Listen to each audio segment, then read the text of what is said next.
ನಮಸ್ತೆ ಎಲ್ರಿಗೂ. Hi my dear student.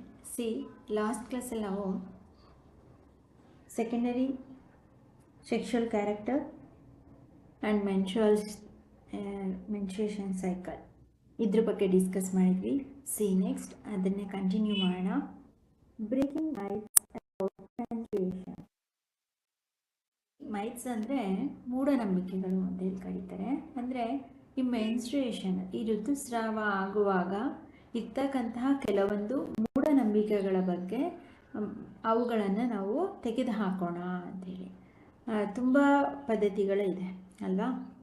Menstruation, ಅದು ಹೆಣ್ಮಗು ಅವಳು ಋತುಮತಿ ಆದಳು, ಪೀರಿಯಡ್ಸ್ ಆದಳು ಅಂದರೆ ಅವಳಿಗೆ ಒಂದೊಂದು ರೀತಿಯಲ್ಲಿ ಒಂದೊಂದು ಕಡೆ ಬೇರೆ ಬೇರೆ ರೀತಿಯಾದ ರೆಸ್ಟ್ರಿಕ್ಷನ್ಸ್ಗಳಿರುತ್ತೆ. ಏನೇನು ಅಂತೇಳಿ ನೋಡೋಣ.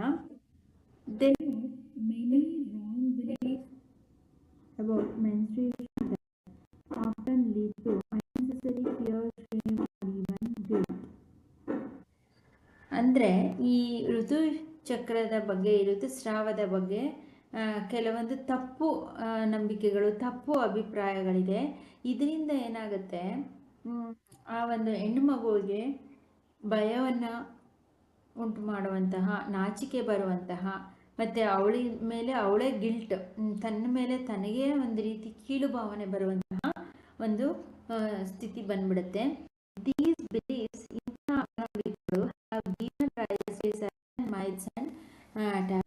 ಇಂತಹ ಕೆಲವೊಂದು ಅಪನಂಬಿಕೆಗಳಿಂದ ಕೆಲವೊಂದು ಮೂಢನಂಬಿಕೆಗಳು, ಕೆಲವೊಂದು ಪದ್ಧತಿಗಳು ಉಟ್ಕೊಂಡಿದೆ. Among such myths and taboos, physical isolation of menstruating girls is unfortunately still quite prevalent. ಇವತ್ತಿಗೂ ಸಹ ಎಷ್ಟೋ ಕಡೆಗಳಲ್ಲಿ ಈ ಒಂದು ಅಪನಂಬಿಕೆ, ಮೂಢನಂಬಿಕೆ, ತಪ್ಪು ಭಾವನೆ, ತಪ್ಪು ಕಲ್ಪನೆಗಳಿಂದ ಯಾವ ಹುಡುಗಿ ಮೆನ್ಸ್ಟ್ರುಯೇಷನ್ ಆಗಿರ್ತಾಳೋ ಅಥವಾ ಪೀರಿಯಡ್ಸ್ ಆಗಿರ್ತಾಳೋ, ಋತುಮತಿ ಆಗಿರ್ತಾಳೋ ಆ ಹುಡುಗಿಯನ್ನು ಇವತ್ತಿಗೂ ಸಹ ಅವಳನ್ನು ಸಪ್ರೇಟಾಗಿ, ಅವಳನ್ನು ಒಂದು ಮುಟ್ಟಿಸ್ಕೊಳ್ಳೋದ ಹಾಗೆ, ಒಂದು ಪ್ರತ್ಯೇಕ ಹೊರಗಡೆ ಕೂರಿಸುವಂಥದ್ದು, ಅಥವಾ ಅವಳಿಗೆ ವಿಶೇಷವಾಗಿ ಏನಲ್ಲ, ಸಪರೇಟಾಗಿ ಅವಳನ್ನ ಮುಟ್ಟದ ಹಾಗೆ, ಅವಳನ್ನ ಹತ್ರ ಹೋಗದ ಹಾಗೆ, ಅವಳು ಏನನ್ನು ಮುಟ್ಟದ ಹಾಗೆ ಅವಳನ್ನೇ ಸಪ್ರೇಟಾಗಿ ಮಲಗಿಸ್ಕೊಳ್ಳುವಂಥ ಪದ್ಧತಿ ಇವತ್ತಿಗೂ ಸಹ ಇದೆ. Menstruation is A natural process, scientific basis. ಈ ಒಂದು ಋತುಚಕ್ರ, ಪೀರಿಯಡ್ಸ್ ಅನ್ನೋದು ನೈಸರ್ಗಿಕವಾಗಿ ಒಂದು ಹೆಣ್ಣಿನಲ್ಲಿ ನಡೀತಕ್ಕಂಥ ಒಂದು ಪ್ರಕ್ರಿಯೆ. ಈ ಒಂದು ಮೂಢನಂಬಿಕೆ, ಅಪನಂಬಿಕೆಗಳನ್ನ ಇಟ್ಕೊಂಡು ಆ ರೀತಿ ನಡ್ಕೊಳ್ಳೋದು ತಪ್ಪು. ಇದರಲ್ಲಿ ಯಾವುದೇ ರೀತಿಯ ವೈಜ್ಞಾನಿಕ ಪದ್ಧತಿಗಳು ಇಲ್ಲ. ಅಂದರೆ ಕೆಲವೊಂದು ಸಂಪ್ರದಾಯ, ಕೆಲವೊಂದು ಆಚರಣೆಗಳಲ್ಲಿ ವೈಜ್ಞಾನಿಕವಾದಂತಹ ಒಂದು ತಳಹದಿ ಇದೆ, ಇಲ್ಲೂ ಇದೆ.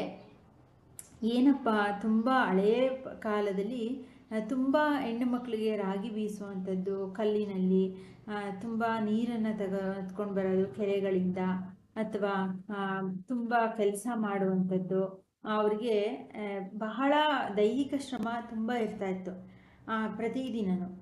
ಈ ಪೀರಿಯಡ್ಸ್ ಆದಾಗ ಅವ್ರಿಗೆ ಹೊಟ್ಟೆ ನೋವು ಬರುತ್ತೆ, ಆಯಾಸ ಆಗುತ್ತೆ, ಎಲ್ಲ ದೇಹ ಎಲ್ಲ ಜರ್ಜರಿತವಾಗುತ್ತೆ, ತುಂಬ ನೋವಿನಿಂದ ನರಳುತ್ತಿರ್ತಾರೆ, ರಕ್ತಸ್ರಾವ ಆಗ್ತಿರುತ್ತೆ.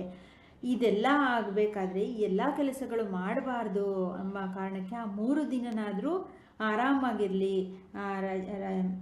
ಪೀರಿಯಡ್ಸ್ ಆದಾಗ ಒಂದು ರೆಸ್ಟ್ ಸಿಗಲಿ ಅನ್ನೋ ಕಾರಣಕ್ಕೆ ಹಿಂದಿನ ಕಾಲದಲ್ಲಿ ಅವಳಿಗೇನೋ ಒಂದು ಸಪ್ರೇಟಾಗಿ ಅವಳಿಗೆ ರೆಸ್ಟ್ ಕೊಟ್ಟು ಒಂದು ಕಡೆ ಕೂರಿಸ್ಬಿಡ್ತಾಯಿದ್ರು. ಆದರೆ ಆ ಪದ್ಧತಿನೇ ಈಗ ಬೆಕ್ಕನ್ನು ಕಟ್ ಹಾಕ್ತಾರಲ್ಲ ಈ ವೇದಿಕದಲ್ಲಿ, ಅದೊಂದು ಮೂಢನಂಬಿಕೆ ಥರ, ಆ ಥರ ಆಗಿದೆ. ಇತ್ತೀಚಿನ ದಿನಗಳಲ್ಲಿ ಅದನ್ನೇ ಒಂದು ಪದ್ಧತಿಯಾಗಿ, ಮೂಢನಂಬಿಕೆ ಆಗಿ ತಿಳ್ಕೊಂಡು ಅದೊಂದು ಕೊಳಕು, ಅದು ಮೈಲಿಗೆ, ಈ ರೀತಿಯ ಒಂದು ಅಪನಂಬಿಕೆಯಿಂದ ಇವತ್ತಿಗೂ ಸಹ ಅದನ್ನು ಆ ಹುಡುಗಿಗೆ ಗಿಲ್ಟಿ ಥರ, ಶೇಮ್ ಆಗೋ ಥರ ನಡ್ಕೋತಾರೆ. ಬಟ್ ಇತ್ತೀಚಿನ ದಿನಗಳಲ್ಲಿ ಅದರ ಅವಶ್ಯಕತೆ ಇರಲ್ಲ. ಆ ಒಂದು ಅಪನಂಬಿಕೆ, ಮೂಢನಂಬಿಕೆಯಿಂದ ಹೊರ ಬರಬೇಕು. ಇದರಲ್ಲಿ ಯಾವುದೇ ರೀತಿಯ ವೈಜ್ಞಾನಿಕವಾದಂತಹ ಕಾರಣಗಳು ಇಲ್ಲ. ಅರ್ಥ ಆಯ್ತಾ? By encouraging a scientific outlook towards menstruation, we can help society appreciate the need to promote good reproductive health of women and contribute positively towards a healthier lifestyle for women. ನಾವು ನಿಜವಾಗ್ಲೂ ವೈಜ್ಞಾನಿಕ ರೀತಿಯಲ್ಲಿ ಯೋಚನೆ ಮಾಡೋದಾದರೆ ಸಮಾಜದಲ್ಲಿ ಅಪ್ರಿಷಿಯೇಟ್ ಮಾಡುವಂತಹ ಕೆಲಸ ಮಾಡಬೇಕು, ಅಥವಾ ಯಾವುದೇ ಒಂದು ಉತ್ತಮವಾದ ಒಂದು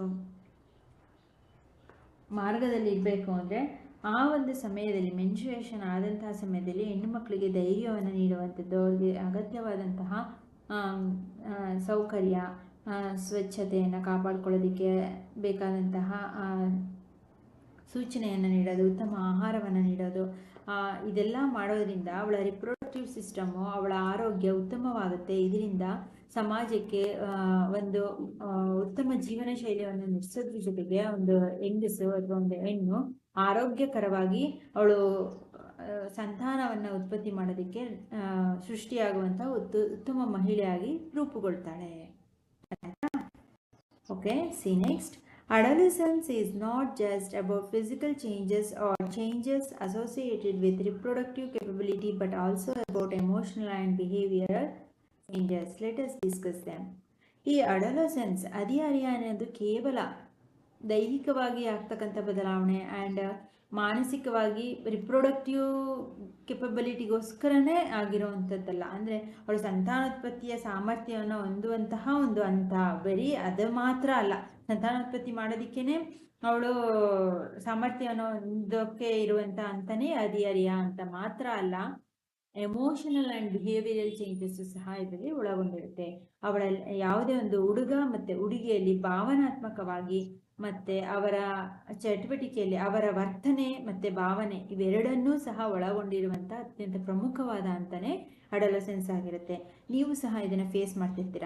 ಏನೇನೋ ಯೋಚನೆಗಳು ಬರುತ್ತೆ, ತುಂಬ ಎಮೋಷನ್ಸ್ ಬರುತ್ತೆ, ಭಾವನೆಗಳು ಹೆಚ್ಚಾಗುತ್ತೆ, ಬಿಹೇವಿಯರ್ ಚೇಂಜ್ ಆಗುತ್ತೆ, ನಿಮ್ಮ ವರ್ತನೆಯಲ್ಲಿ ಬದಲಾವಣೆ ಆಗುತ್ತೆ. ಇದು ಸಹ ಮುಖ್ಯವಾದಂಥ ಒಂದು ಗುಣಲಕ್ಷಣ ಈ ಅಡೋಲೆಸೆನ್ಸಲ್ಲಿ. 6.3 ನೋಡಿ, emotional and behavioural changes in adolescence. ಹಾಗಾದರೆ ಹದಿಹರೆಯದಲ್ಲಿ ಕಂಡುಬರ್ತಕ್ಕಂತಹ ಭಾವನಾತ್ಮಕ ಮತ್ತು ವರ್ತನೆಯ ಬದಲಾವಣೆಗಳು ಏನು? ಆಕ್ಟಿವಿಟಿ ಕೊಟ್ಟಿದ್ದಾರೆ ನೋಡಿ. 6.2 letters list. Take a moment to think if there are any changes in your emotions or behaviour or that of your classmates and friends in the past 1 or 2 years.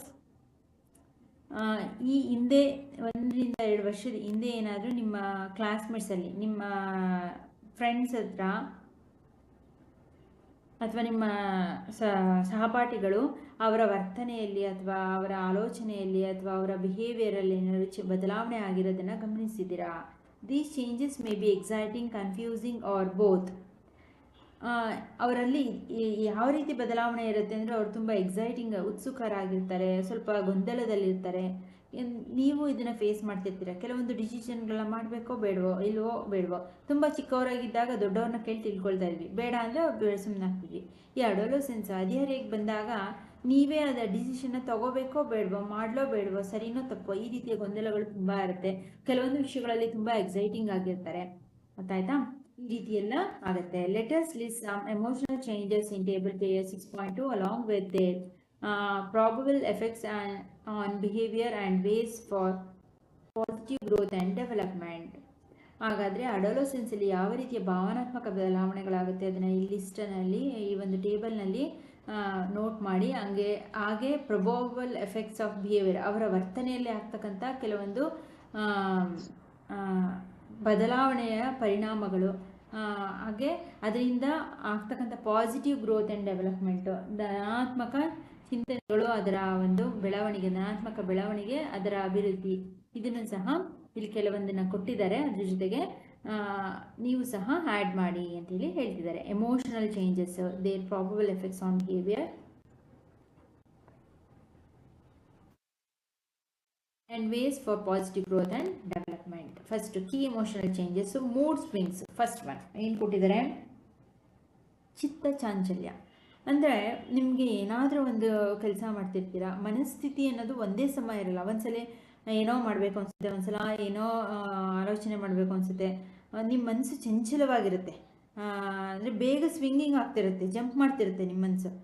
ಒಂದ್ಸಲ ಇದು ಮಾಡಬೇಕು ಅನಿಸುತ್ತೆ, ಇನ್ನೊಂದ್ಸಲ ಮಾಡಬಾರ್ದು ಅನಿಸುತ್ತೆ, ಅಥವಾ ಏನೋ ಒಂದೊಂದ್ಸಲ ತಿಂತೀನಿ ಅಂತ ಅಂತೀರಾ, ಇನ್ನೊಂದ್ಸಲ ಇದು ಬೇಡ ಅದು ಬೇಕು ಅಂತೀರಾ. ಒಂಥರ ನಿಮ್ಮ ಮನಸ್ಥಿತಿ ಇರುತ್ತಲ್ಲ, ಅದು ಒಂದೇ ಪರ್ಫೆಕ್ಟಾಗಿ ನಿರ್ದಿಷ್ಟವಾಗಿ ಇರಲ್ಲ, ಸ್ವಿಂಗ್ಸ್ ಆಗ್ತಿರುತ್ತೆ. ಅರ್ಥ ಆಯ್ತಾ? ಚಿತ್ತ ಚಾಂಚಲ್ಯ ಅಂತ ಕರೀತಾರೆ ಅದನ್ನು. ಎಂಗೇಜ್ ಈ ರೀತಿ ಆದಾಗ ಪ್ರಾಪಬಲ್ ಎಫೆಕ್ಟ್ಸ್ ಆನ್ ಬಿಹೇವಿಯರ್, ನಿಮ್ಮ ವರ್ತನೆಯಲ್ಲಾಗ್ತಕ್ಕಂಥ ಬದಲಾವಣೆಯ ಪರಿಣಾಮ ಹೇಗೆ ಆಗುತ್ತೆ, ಏನು ಮಾಡ್ಕೋಬೇಕು, ಅದಕ್ಕೆ ಆ ರೀತಿ ಆದಾಗ ನೀವು ಯಾವ ಕ್ರಮಗಳನ್ನ ಅನುಸರಿಸಬೇಕು ಅಂತೇಳಿ. Engage in varied activities like music, dance or sports. ಈ ರೀತಿ ನಿಮ್ಮ ಮನಸ್ಸು ಒಂದೇ ಮನಸ್ಥಿತಿ ಇಲ್ಲ, ನಿಮಗೆ ತುಂಬ ಕನ್ಫ್ಯೂಷನಲ್ಲಿದ್ದೀರಾ, ತುಂಬ ನಿಮ್ಮ ಮನಸ್ಸು ಒಂಥರ ಇದು ಡಿಸ್ಟರ್ಬ್ ಆಗ್ತಿದೆ ಅಂದಾಗ ಮ್ಯೂಸಿಕ್ಕು, ಡ್ಯಾನ್ಸು, ಸ್ಪೋರ್ಟ್ಸು ಇಂಥ ನಿಮ್ಗೆ ಯಾವುದರಲ್ಲಿ ಇಷ್ಟ ಇರುತ್ತೋ ಹಾಡನ್ನು ಹಾಡೋಕ್ಕೆ ಬಂದರೆ ಚೆನ್ನಾಗಿ ಹಾಡುಗಳು ಕಲ್ತ್ಕೊಳ್ಳಿ, ಹಾಡಿ.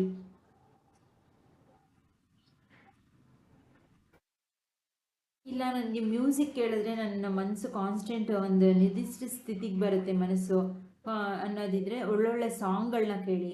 ಅಥವಾ ಡ್ಯಾನ್ಸ್ ಮಾಡಿದ್ರೆ ಕೆಲವ್ರಿಗೆ ರಿಲ್ಯಾಕ್ಸ್ ಆಗುತ್ತೆ, ಡ್ಯಾನ್ಸ್ನ ಮಾಡಿ. ಅಥವಾ ಸ್ಪೋರ್ಟ್ಸು, ಆಟಗಳನ್ನ ಆಡಿ.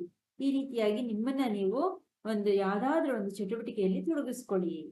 Ways for positive growth and development. ಇದರಿಂದ ಯಾವ ರೀತಿ ನಿಮಗೆ ಉತ್ತಮವಾದಂತಹ ಬೆಳವಣಿಗೆಗೆ, ಅಭಿವೃದ್ಧಿಗೆ ಸಹಾಯ ಆಗುತ್ತೆ ಅಂದರೆ ಸೆಲ್ಫ್ ಎಕ್ಸ್ಪ್ರೆಷನ್, ಆತ್ಮವಿಶ್ವಾಸ ಬೆಳೆಯುತ್ತೆ, and involvement in activities that may lead to creativity and innovation.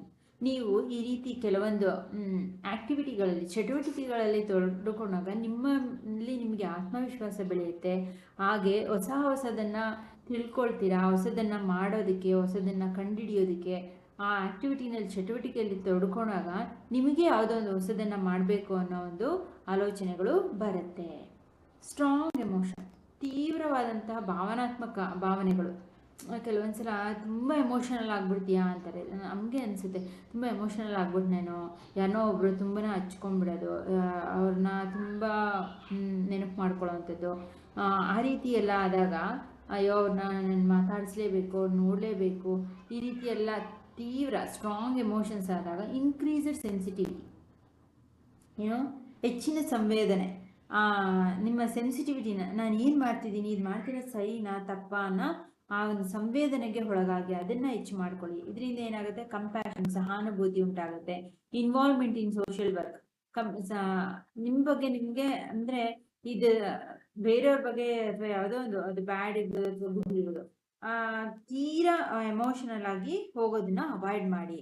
ಹಾಗೆ ಸೋಷಿಯಲ್ ವರ್ಕಲ್ಲಿ ಇನ್ವಾಲ್ವ್ ಆಗಿ, ಸಮಾಜದಲ್ಲಿ ಇತರರೊಂದಿಗೆ ಮಾತನಾಡೋದು, ಬೆರೆಯೋದು, ಈ ರೀತಿ ಮಾಡಿದಾಗ ಈ ರೀತಿಯ ಎಮೋಷನ್ಸಿಂದ ಹೊರಗೆ ಬರ್ಬೋದು. ಅಯ್ಯೋ ಎಲ್ಲ ಇಷ್ಟೇ, ಎಲ್ಲರದ್ದು ಹೀಗೆ ಇದೆ ಅನ್ನೋ ಒಂದು ಕಾನ್ಸೆಪ್ಟ್ ನಿಮಗೆ ಬರುತ್ತೆ. ಇಲ್ಲಾಂದರೆ ನಿಮ್ಮದೇ ಆದ ನೀವು ಮೂಡಲ್ಲಿ ತಪ್ಪು ಭಾವನೆಗಳಲ್ಲಿ ಒಳಗಾಗ್ಬಿಡ್ತೀರ. ಅರ್ಥ ಆಯ್ತಾ? ಹಾಗೆ ಇನ್ನು ಬೇರೆದನ್ನ ಆ್ಯಡ್ ಮಾಡಿ ಅಂತ ಕೊಟ್ಟಿದ್ದಾರೆ, ಇನ್ನೊಂದನ್ನು ಆ್ಯಡ್ ಮಾಡೋಣ. ಆ ಥರ ಅಂತ ಆರ್ ಇನ್ಸೆಕ್ಯೂರಿಟಿ. ಈ ಟೈಮಲ್ಲಿ ಎಲ್ರಿಗೂ ಆಗುವಂಥದ್ದೇ ಒಂದು ರೀತಿ ಭಯ ಆಗುತ್ತೆ. ಇನ್ಸೆಕ್ಯೂರಿಟಿ, ನನಗೆ ಒಂಥರ ಒಂಟಿತನ, ಈ ರೀತಿ ಎಲ್ಲ ಕಾಡುತ್ತೆ. ಇನ್ಸೆಕ್ಯೂರಿಟಿ, ಯಾರೂ ಇಲ್ವೇನೋ ನನಗೆ ಅನ್ನೋ ಒಂದು ಇನ್ಸೆಕ್ಯೂರಿಟಿ ಕಾಡ್ತಿರುತ್ತೆ. ಏನು ಮಾಡಬೇಕಪ್ಪ ಅಂದರೆ ಆಗೇನಾಗುತ್ತೆ, ಈ ರೀತಿ ಅನ್ನಿಸಿದಾಗ ಸೆಲ್ಫ್ ಡೌಟ್, ನಿಮ್ಮನ್ನು ನೀವು ನಂಬಬೇಕಾ ಬೇಡವಾ ಅದನ್ನು ಮಾಡ್ಕೊಳ್ಳಿ. ಭಯ ಆದಾಗ ನಿಮ್ಮ ಬಗ್ಗೆ ನೀವು ನಂಬಿಕೆಯನ್ನು ಇಡಬೇಕು, ಅಪನಂಬಿಕೆ ಇರಬಾರ್ದು ನಿಮಗೆ. ನಾನು ಮಾಡ್ತೀನಿ, ನಾನು ಈ ರೀತಿ ಕರೆಕ್ಟಾಗಿ ಮಾಡೇ ಮಾಡ್ತೀನಿ, ನಾನು ಯಾವತ್ತೂ ತಪ್ಪು ಮಾಡಲ್ಲ, ತಪ್ಪು ದಾರಿಗೆ ಹೋಗಲ್ಲ, ಆ ರೀತಿಯಾಗಿ ಅದನ್ನು ಸೆಲ್ಫ್ ಡೌಟ್, ನಿಮ್ಮನ್ನು ನೀವು ಪರೀಕ್ಷೆ ಮಾಡ್ಕೊಳ್ಬೇಕು. ಅರ್ಥ ಆಯ್ತಾ? Self doubt.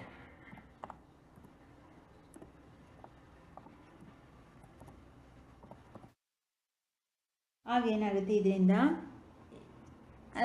ಮಾಡೋದ್ರ ಜೊತೆಗೆ ಯಾವ ರೀತಿ ಇರಬೇಕು, ಹೇಗೆ ನಿಮ್ಮ ಫಿಯರು ಈ ರೀತಿ ಆದಾಗ practising kindness towards your self, ಏನು ಕರುಣೆ, ದಯೆ ಅಂತ ಕೈಂಡ್ನೆಸ್ ಏನಂತ ಹೇಳ್ತೀವಿ, ಅದ್ರ ಬಗ್ಗೆ ನೀವು ಇನ್ನು ಇತರರಲ್ಲಿ ಅದನ್ನು ಮೂಡಿಸ್ಕೊಳ್ಳೋದು. ನಿಮ್ಮ ಬಗ್ಗೆ ನಿಮ್ಮನ್ನು ನೀವು ಉತ್ತಮವಾಗಿ, ದಯಾಳುವಾಗಿ, ನಿಮ್ಮಲ್ಲಿ ನೀವು ಕರುಣೆ, ದಯೆಯನ್ನು ತೋರಿಸ್ಕೊಳ್ಳೋದು. ಅಂದರೆ ಇಲ್ಲ, ನಾನು ಎಲ್ಲವನ್ನು ಚೆನ್ನಾಗೇ ಮಾಡ್ತೀನಿ, ಎಲ್ಲವೂ ಒಳ್ಳೆಯದನ್ನೇ ಮಾಡ್ತೀನಿ, ಒಳ್ಳೆಯ ರೀತಿಯಲ್ಲೇ ಕಲಿತ್ಕೊಳ್ತೀನಿ, ಈ ರೀತಿಯ ಒಂದು ಭಾವನೆಗಳನ್ನ ಮೂಡಿಸ್ಕೊಳ್ಳುವಂಥದ್ದು. ಪ್ರಾಕ್ಟೀಸಿಂಗ್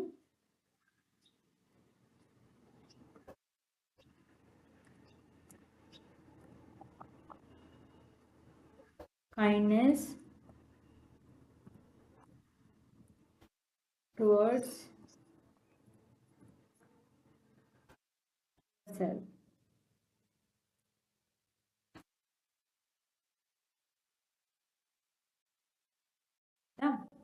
ಸಿ ನೆಕ್ಸ್ಟ್ ಇದು ಇನ್ನೊಂದು ಬೇಕಾದ್ರೆ ನೀವು ಆ್ಯಡ್ ಮಾಡ್ಬೋದು.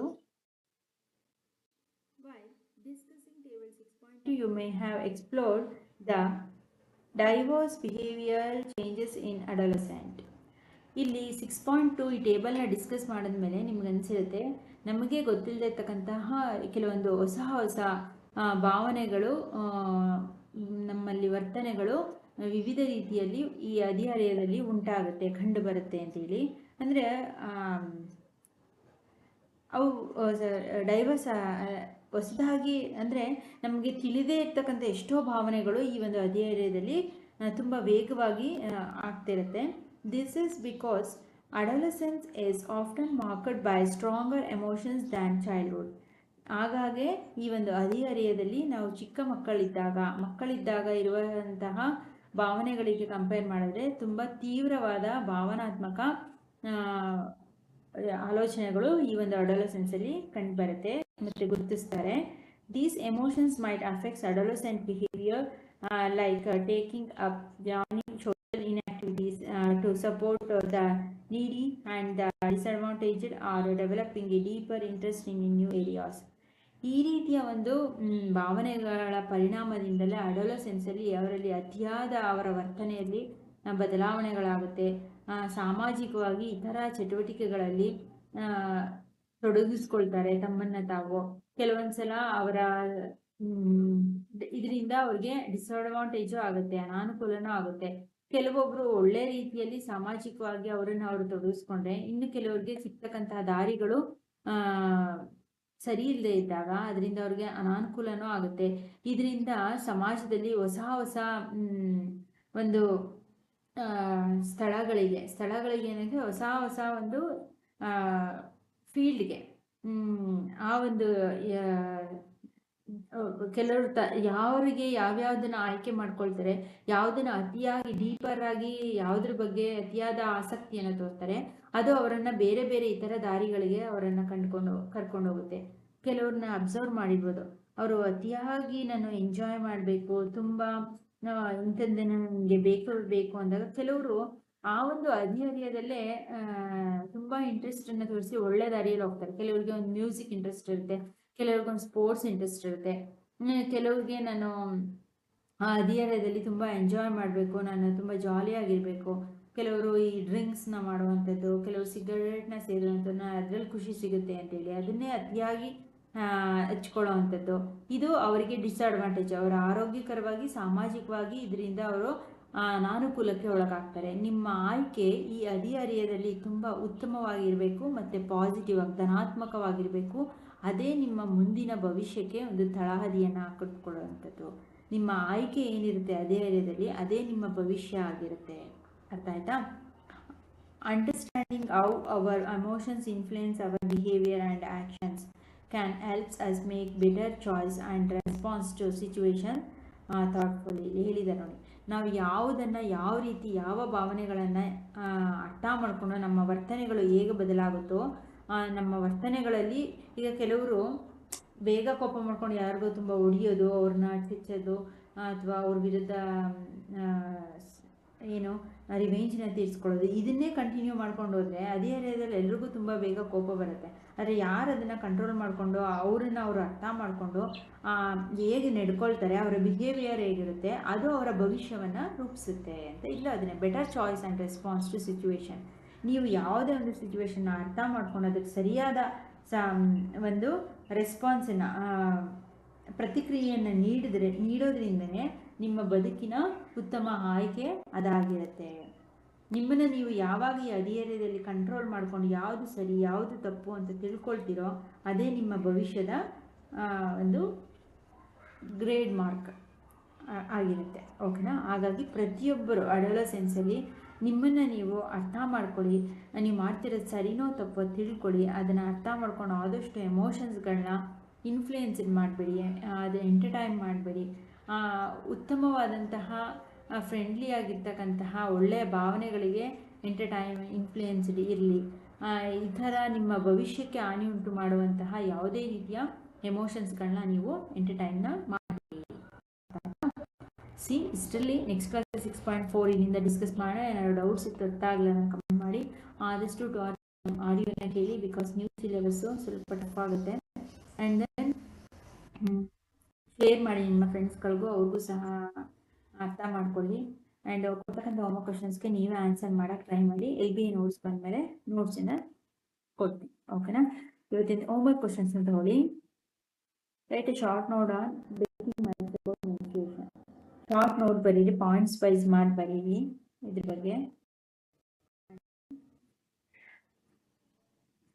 ಈ table emotion changes that probable effects on behavior and ways for positive growth and development. ಇದನ್ನ some emotional changes in table 6. ನಿಮಗೆ ಗೊತ್ತಿರುವಂಥ ಬೇರೆ ಇನ್ಯಾವ ಥರ ಎಮೋಷನಲ್ ಚೇಂಜಸ್ ಇದ್ದರೆ 4th ಒನ್ ಆಗಿ ಆ್ಯಡ್ ಮಾಡಿ, ಅದರ್ವೈಸ್ ಈ ಟೇಬಲ್ ಬರೀರಿ, ಗೊತ್ತಾಯ್ತಾ? ಓಕೆ, ಇದಿಷ್ಟು ಇವತ್ತಿನ ಹೋಮ್ವರ್ಕ್ ಕ್ವಶನ್ಸು. ನೆಕ್ಸ್ಟ್ ಕ್ಲಾಸಲ್ಲಿ ಕಂಟಿನ್ಯೂ ಮಾಡೋಣ. Thank you.